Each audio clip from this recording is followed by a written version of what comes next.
श्री गुरु तेग बहादुर साहिब के 350वें शहीदी दिवस को समर्पित पंजाब सरकार की श्रद्धा और सत्कार से भरपूर पहल। पंजाब के 23 जिलों में गुरु साहिब के जीवन और बलिदान को दर्शाते light and sound show Srinagar, Gurdaspur, Faridkot और तख्त श्री दमदमा साहिब, तलवंडी साबो से अनंतपुर साहिब तक 4 महान नगर कीर्तन तथा 23, 24 और 25 नवम्बर को अनंतपुर साहिब में होने वाले भव्य समागमों में मुख्यमंत्री सरदार भगवंत सिंह जी मान की ओर से सभी को नतमस्तक होने का हार्दिक अनुरोध। आइए अपनी अटूट श्रद्धा और सत्कार के साथ इन समागमों का हिस्सा बने। 14 नवंबर 2025 को बिहार विधानसभा चुनाव के जो नतीजे सामने आए उसने सभी को चौंका दिया, लेकिन इन नतीजों ने भारतीय राजनीति में एक नया विवाद भी खड़ा कर दिया है। विपक्ष ने एनडीए को मिली 202 सीटों के पीछे सीधे तौर पर मुख्य चुनाव आयुक्त ज्ञानेश कुमार को जिम्मेदार ठहराया है। विपक्ष की ओर से पहले से ही वोट चोरी के आरोप लगाए जा रहे थे, लेकिन जब चुनाव के नतीजे सामने आए तो विपक्ष ने आरोप लगाया कि ज्ञानेश कुमार के नेतृत्व में बड़े पैमाने पर वोट चोरी की गई है, जिसका सीधा फायदा बिहार एनडीए को मिला। जिसके बाद अब कांग्रेस पार्टी ने इस कथित वोट चोरी के खिलाफ चुनाव आयोग के इस राजनीतिकरण का पर्दाफाश करने का पूरा प्लान तैयार कर लिया है। तो कांग्रेस पार्टी ने ऐसा क्या बनाया प्लान जिससे मुख्य चुनाव आयुक्त ज्ञानेश कुमार और बीजेपी की बढ़ सकती है मुश्किलें, बताएंगे अपनी इस खास रिपोर्ट में। नमस्कार, आप देखना शुरू कर चुके हैं 4PM न्यूज नेटवर्क और मैं हूं आपके साथ आकांक्षा यादव।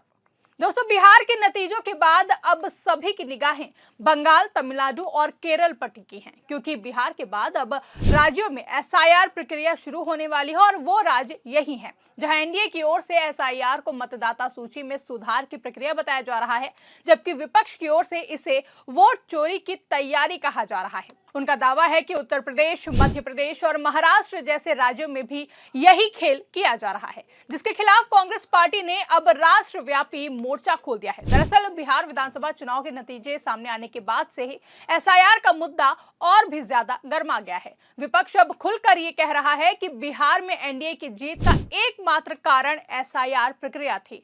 विपक्ष इन आरोपों को पहले से ही लगा रहा था और एसआईआर प्रक्रिया के खिलाफ कांग्रेस सांसद राहुल गांधी और आरजेडी नेता तेजस्वी यादव के नेतृत्व में बिहार बंद तक बुलाया गया था। विपक्ष लगातार ये दावा कर रहा था कि एसआईआर के सहारे बीजेपी को फायदा पहुंचाने की कोशिश की जा रही है, और जब नतीजे आए तो विपक्ष के इन आरोपों पर जैसे मुहर लग गई हो। विपक्ष का मानना है कि एसआईआर के जरिए चुनाव आयोग ने सीधे तौर पर बीजेपी की मदद की है, जिसके बाद अब कांग्रेस ने एसआईआर प्रक्रिया के विरोध में दिल्ली के जंतर मंतर पर एक बड़ा प्रदर्शन करने का फैसला लिया है। कांग्रेस का साफ कहना है कि आयोग की मनमानी और बीजेपी के दबाव में काम करने की नीति ने देश की पूरी चुनाव प्रक्रिया पर ही गंभीर सवाल खड़े कर दिए हैं। ऐसे में अब चुनाव आयोग की मुश्किलें बढ़ने वाली हैं, क्योंकि कांग्रेस ने एसआईआर के खिलाफ एक बड़ा और संगठित प्लान तैयार कर लिया है। कांग्रेस अब देश की राजधानी दिल्ली से इस मुद्दे पर मोर्चा खोलने जा रही है, ताकि उसकी गूंज देश के कोने कोने तक पहुंचे और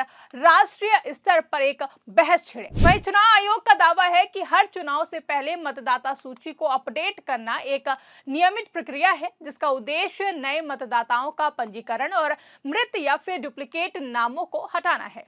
लेकिन विपक्ष इसे सत्ताधारी भाजपा द्वारा मतदाताओं को प्रभावित करने का एक हथियार मान रहा है। विपक्ष के आरोप में दम इसलिए भी दिखाई दे रहा है क्योंकि विपक्ष लगातार चुनाव आयोग से मांग कर रहा है कि बिहार में कितने घुसपैठियों के नाम सामने आए, उसकी एक लिस्ट जारी की जाए। लेकिन चुनाव आयोग की तरफ से अभी तक घुसपैठियों की कोई भी लिस्ट विपक्ष को नहीं सौंपी गई है। ऐसे में विपक्ष ने अब मन बना लिया है कि इस मुद्दे पर वो शांत नहीं बैठेंगे और इसका नेतृत्व कांग्रेस पार्टी करेगी। कांग्रेस का आरोप है कि एसआईआर के बहाने पात्र मतदाताओं के नाम काटे जा रहे हैं, जिससे विपक्षी दलों को सीधे तौर पर भारी नुकसान हो सकता है। विपक्ष का मानना है कि जो लोग बीजेपी विरोधी हैं, जो बीजेपी को वोट नहीं देते हैं या फिर जो बीजेपी का वोट बैंक नहीं है, उन्हें ही जानबूझकर वोटर लिस्ट से बाहर किया जा रहा है। बिहार चुनाव में महागठबंधन की अप्रत्याशित हार के बाद कांग्रेस इस मुद्दे पर एक्टिव हो गई है और अलग अलग राज्यों में अपनी रणनीति को मजबूत कर रही है। कांग्रेस का यह भी मानना है कि भाजपा इस प्रक्रिया का दुरुपयोग कर रही है, जैसे कि विपक्षी समर्थकों के नाम हटाकर या फिर सूची में फर्जी नाम जोड़कर।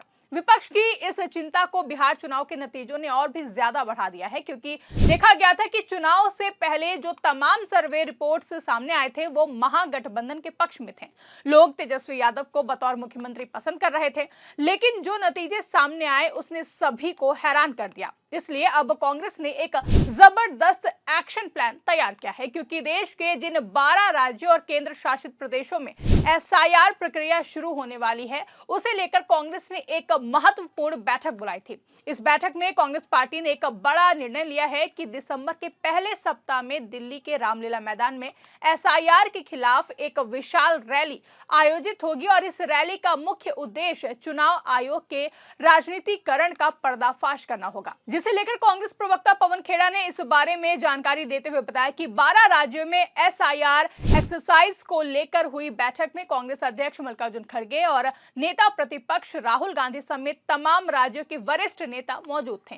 कांग्रेस पार्टी ने ये निर्णय लिया है कि पहले सप्ताह में दिसंबर की एक बहुत विशाल रैली रामलीला मैदान दिल्ली में होगी, जहां एसआईआर के खिलाफ और जो बदनीयती है चुनाव आयोग की, जो राजनीतिकरण चुनाव आयोग का हो गया है, उसके खिलाफ आवाज हम बुलंद करेंगे। आज एसआईआर पे 12 राज्य जिनमें अब एसआईआर एक्सरसाइज शुरू होने वाली है, उस पर एक बैठक हुई जिसमें हमारे कांग्रेस के अध्यक्ष मल्लिकार्जुन खड़गे जी और leader of opposition Shri Rahul Gandhi और तमाम उन राज्यों से संबंधित CWC members, PCC presidents, CLP leaders, general secretary incharges और सेक्रेटरीज इंचार्ज सब मौजूद थे। सबने अपनी बात रखी। जो दिक्कतें आ रही हैं चुनाव आयोग से, बिहार का उदाहरण आपके सामने है एसआईआर का, वो सब बातें सबने आपस में साझा की। कांग्रेस पार्टी ने ये निर्णय लिया है कि पहले सप्ताह में दिसंबर के एक बहुत विशाल रैली रामलीला मैदान दिल्ली में होगी।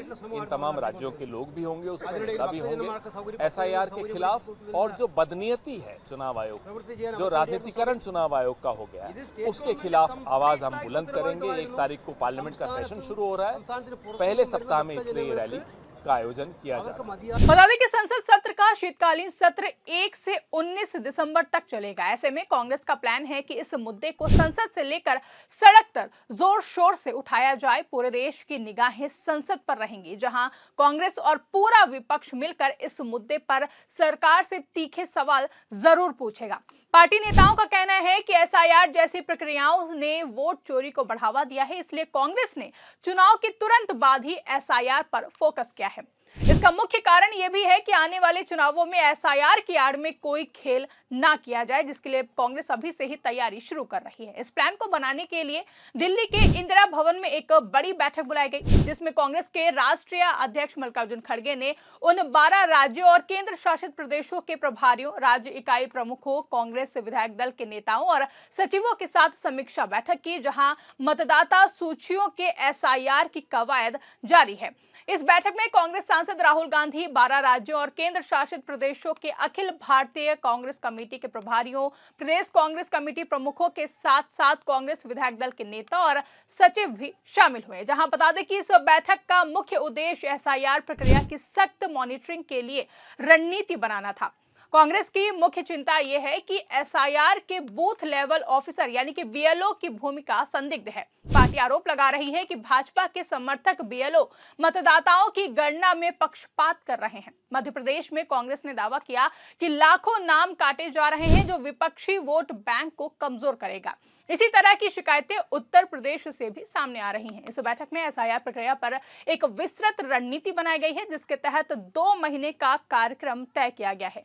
यह भी तय हुआ कि पार्टी मोदी सरकार को एसआईआर पर घेरेगी, संसद में मुद्दा उठाएगी और जनता के बीच जागरूकता अभियान भी चलाएगी। इस प्लान के तहत कांग्रेस 9 राज्यों में एसआईआर रणनीति की समीक्षा करेगी और मध्य प्रदेश और उत्तर प्रदेश पर विशेष ध्यान केंद्रित करेगी। कांग्रेस का मेन फोकस यह है कि एसआईआर के दौरान कोई फर्जी नाम ना जुड़े और जो वोट डालने के योग्य हैं उनका नाम किसी भी कीमत पर ना काटा जाए। इसके अलावा पार्टी निर्वाचन आयोग से ये भी शिकायत कर रही है और प्रक्रिया में पूरी पारदर्शिता की मांग की भी वो लगातार डिमांड कर रही है। पार्टी जनता के बीच जाकर एसआईआर की गड़बड़ियों को उजागर करेगी, जिससे विपक्षी एकजुटता और भी ज्यादा मजबूत हो सके। बता दें, कांग्रेस के इन आरोपों पर भाजपा नेता अनुराग ठाकुर ने प्रतिक्रिया देते हुए कहा कहा कि हारने के बाद हार का ठीकरा ईवीएम, एसआईआर, चुनाव आयोग, वीवीपैट पर फोड़ते हैं। आप भी सुनिए। जनता ने एक बार नहीं 95 बार राहुल गांधी जी के नेतृत्व में कांग्रेस को हराने का काम किया है। जनता का विश्वास कांग्रेस पर नहीं है, कांग्रेस की गारंटियों पर नहीं है, इसलिए बार बार वो चुनाव हारते हैं और हारने से पहले और बाद में है। हार का ठीकरा कभी चुनाव आयोग पर, कभी ईवीएम पर, कभी वीवीपैट पर, कभी एसआईआर पर फोड़ते हैं। सच्चाई ये है कि जनता ने कांग्रेस और सहयोगी दलों को नकारा है, क्योंकि ये लोग घुसपैठियों को शरण देने का काम करते हैं। बहरहाल भले ही बिहार विधानसभा चुनाव थम चुके हों, लेकिन दोनों दलों के बीच आरोप प्रत्यारोप का दौर अभी भी जारी है। ऐसे में देखा जाए तो कांग्रेस का ये पूरा प्लान मतदाता अधिकारों पर केंद्रित है और इसी के चलते चुनाव आयोग और बीजेपी की मुश्किलें आने वाले दिनों में और भी ज्यादा बढ़ने वाली हैं, क्योंकि कांग्रेस के इस बड़े ऐलान के बाद से ही बीजेपी खेमे में खलबली मच गई है। बीजेपी नेताओं की तरफ से कांग्रेस के आरोपों पर पलटवार भी आना शुरू हो गया है, जो साफ तौर पर दिखाता है कि कांग्रेस की इस मास्टर प्लान ने बीजेपी के अंदर खलबली मचा दी है। फिलहाल की इस खास रिपोर्ट में बस इतना ही। इस रिपोर्ट को लेकर आपका क्या कुछ कहना है, कमेंट करके अपनी राय हमें जरूर बताएं। अगर वीडियो पसंद आई हो तो वीडियो को लाइक और शेयर करना ना भूलें। चैनल पर नए हैं तो चैनल को सब्सक्राइब जरूर कर लें और देखते रहें 4 PM न्यूज नेटवर्क।